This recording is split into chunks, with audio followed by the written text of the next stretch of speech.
I guess, first of all, getting Alexandre Giroux back in the lineup and back in the organization, I mean, how big is that for this team?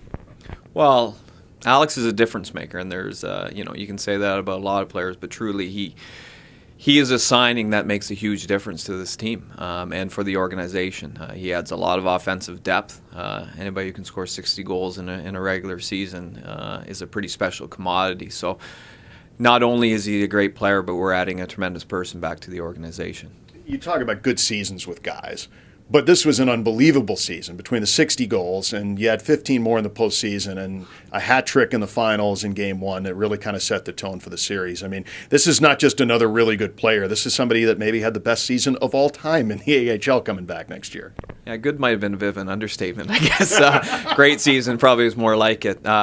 Yeah, and I think the one thing that you don't forget, but the one thing that might be overlooked a little bit is his performance during the playoffs when it mattered the most.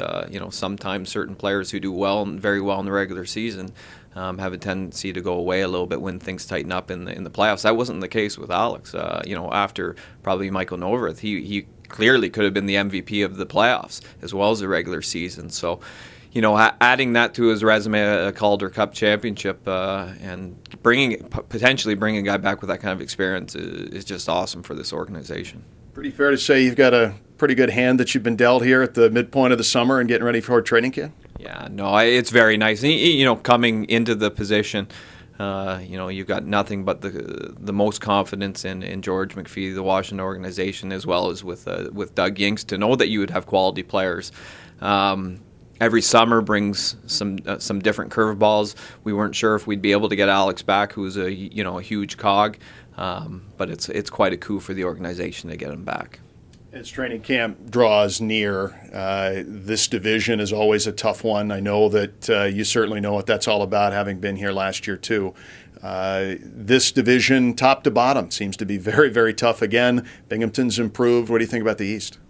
Well, I think, not to do any disservice to Bridgeport. Bridgeport was a different team. They were more of a skilled team, and they could hurt you that way.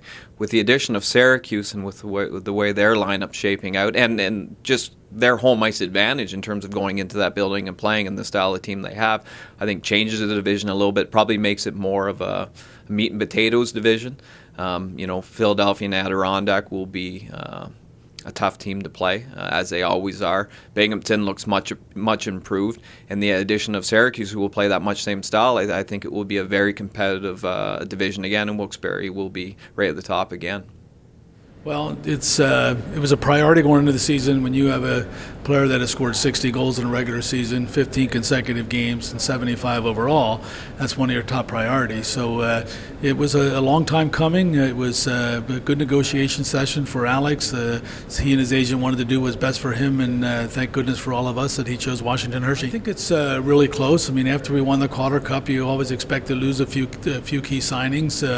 This was a key for us. We knew we had Keith Alcoyne signed. So our depth chart going into the next season is looking really healthy right now, and we're looking forward to a top season.